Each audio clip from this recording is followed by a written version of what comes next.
Good afternoon, everyone. My name is Gwen Chen. I'm a research scientist at NOAA Climate Prediction Center. Today, I'm going to talk about some new tools we created at CPC to support flash drought monitoring and prediction. As you may know, drought can develop suddenly and result in major agriculture losses if it's not detected and predicted in a timely manner. This type of drought with rapid intensification is termed as flash drought. Flash drought has distinct characteristics from conventional, slowly evolving drought. This figure shows the occurrence frequency of flash drought events derived from the 2000 to 2020 US drought monitor data. In this figure, a flash drought event is defined as a drought event with greater than or equal to 2-category degradation in a 4-week period based on USDM. In contrast to conventional drought, flash drought has preferred season and region to occur. Most events occur in the warm season and over the central and southeastern United States. To facilitate flash drought monitoring and prediction, several experimental tools were developed at CPC to enhance our capability of subseasonal drought prediction. I divided them into 2 categories, flash drought and subseasonal drought.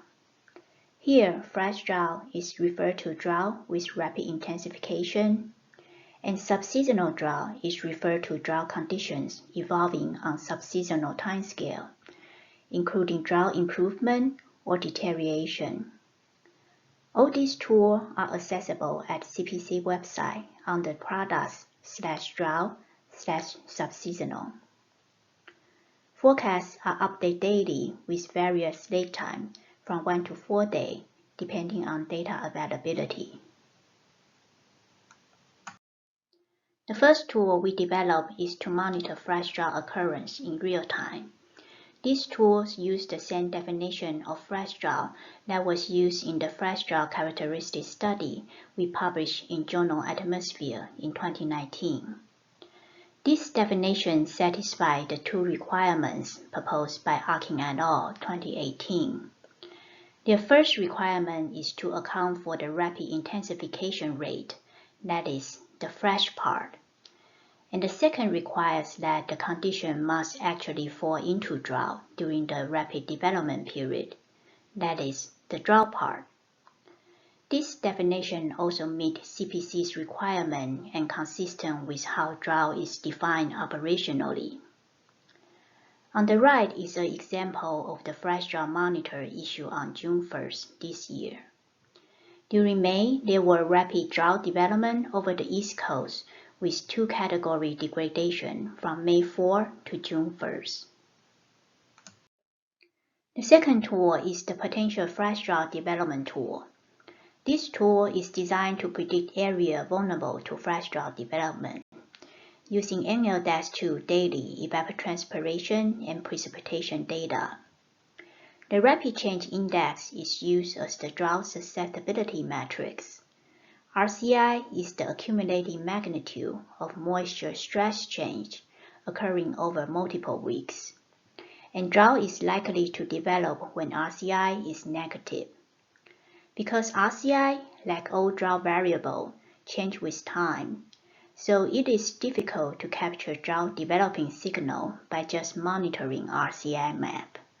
Therefore, we count the number of occurrences that RCI is less than -0.5 over the last 30 days and plot the count map with selected thresholds specifying SPI conditions. The prediction is made by assuming that antecedent conditions will persist into the next 30 days.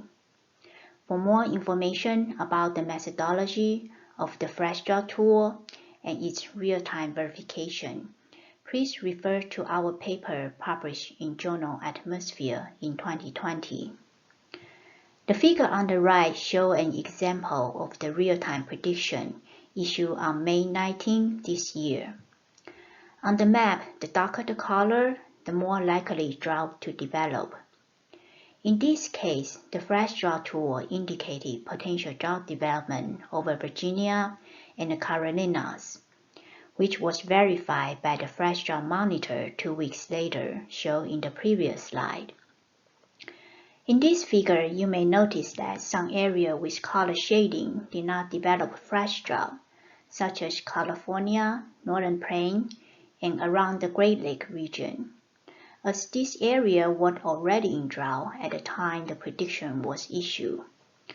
However, there was no new drought developed in Florida, Georgia, and Alabama, as rainfall occurred in this area and prevented drought development. False alarms such like this was also noticed in our 2020 paper in the verification of the 2018 and 2019 prediction. This slide shows the predicted coverage of new drought development area from the flash drought tool and the monthly drought outlook, comparing with those identified from the U.S. Drought Monitor. The left-hand side shows the time series from 2013 to 2020, and the right-hand side shows the box and whisker plot from the time series of 89 months. In general, the flash drought tool predicts more new drought development area than USDM, consistent with the observation from the real-time verification. The current flash drought tool only uses NL-2 monitoring data, and the prediction is made under the assumption of persistence. Therefore, it highlights areas susceptible to flash drought development if antecedent condition persists into the next month. Predictions that meet the assumption usually verify well. However, drought development over area with a more variable pattern in precipitation and temperature is generally delayed or erased and not verified. Therefore, forecast information need to be considered when looking at the flash drought prediction. In contrast to the flash drought tool, monthly drought outlook predicts less drought development area than USDM, suggesting that forecasters tend to be more conservative in predicting new drought development. In May 2017, a flash drought suddenly appeared in the northern plain, caused by anomaly high temperature and evaporation in the region. CPC's April monthly drought outlook and seasonal drought outlook didn't forecast this event, and the inability to predict this event was the motivation to create the flash drought development tool. To see if the tool can predict this event, we applied the tool to reforecast the 2017 Northern Plain drought. The upper left panel shows the potential development issued on June 30, 2017. Comparing to the monthly drought outlook released on the same date, the flash drought tool not only captured the fuller intensification of the Northern Plain drought, but also 3 small areas with drought development over the northern Idaho, central Utah, and southern Texas. Throughout the 2017 warm season, the flash drought tool successfully predicted the onset and evolution of the Northern Plain flash drought, and demonstrate better performance than monthly drought outlook. Please refer to our 2020 paper for more detailed analysis of this flash drought and its forecast verification. In order to understand the prediction scale of the flash drought tool, I generated retrospective prediction using NL-2 historical data. This slide shows the Heidke skill score of the flash drought prediction from 2000 to 2020, verified with USDM. The Heidke skill score on a weekly basis is not particularly high, especially during cold season. This is due to the fact that evapotranspiration activity are mostly dormant and limited to southern United States in cold season. The false alarm mentioned in the previous slide also affect the skill score, but good scores are observed during some major flash drought events, such as the 2007 Southeast drought, 2011 Texas drought, 2012 Central Great Plains drought, and the 2017 Northern Plain flash drought. Here is an example of the verification for the 2007 Southeast flash drought. The flash drought prediction valid through May 15, shown on the upper left, indicated potential development over the Southeast region. This prediction was well verified with the USDM drought class change map on the upper right for the same period, and the Heidke scale score is 0.424. This slide shows another example of the verification for the 2012 Central Great Plains flash drought. This drought is a historical event and has been studied by many due to its rapid onset and significant agricultural damage. CPC's seasonal drought outlook did not forecast the rapid onset of this flash drought, which was the motivation to inaugurate the monthly drought outlook in 2013. In contrast, the flash drought reforecast valid from July 17 to August 14 show very strong development signal over the central United States and verify well with USDM drought class change map for the same period. This example demonstrates the added value of the flash drought tool in predicting fast developing drought. The third tool I will talk about is a subseasonal forecast system to provide 3 months and 6 months SPI forecasts for week 1 to 4. This system uses the same methodology as the seasonal MME SPI forecast system we developed at CPC in 2012, but based on CFSV2 45-day precipitation forecast and update daily with 32 member ensemble forecasts. On the right is an example of 3-month SPI forecast initialized on July 5th.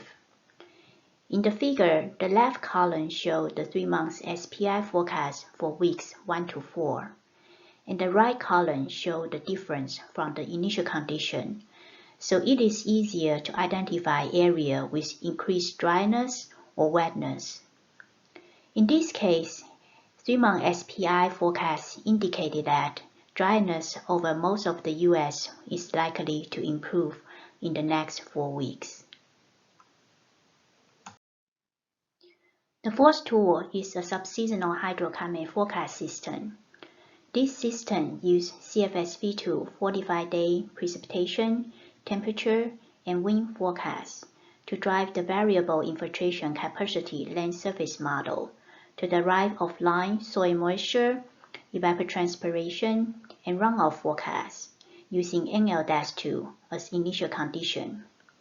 This methodology is proven to provide more skillful soil moisture and runoff forecasts than original CFSV2 and ESP forecasts.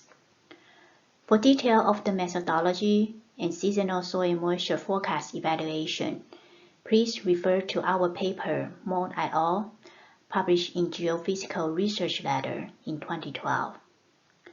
From this forecast system, I generate the soil moisture percentile forecast for week 1 to 4. The figure on the right-hand side shows an example of SMP forecast initialized on June 5th. The system used 1999 to 2020 hindcast for bias correction, and forecasts are updated daily with 16-member ensemble forecasts.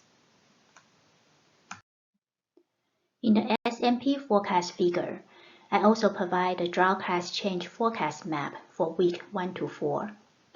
These maps are similar to the USDM drought class change map produced by the National Drought Mitigation Center, but are forecasts for the future. The maps are based on week 1 to 4 SMP forecasts and assign a drought class at each grid point using USDM classification scheme. For example, a grid point with SMP forecast below 2% is assigned a D4 category.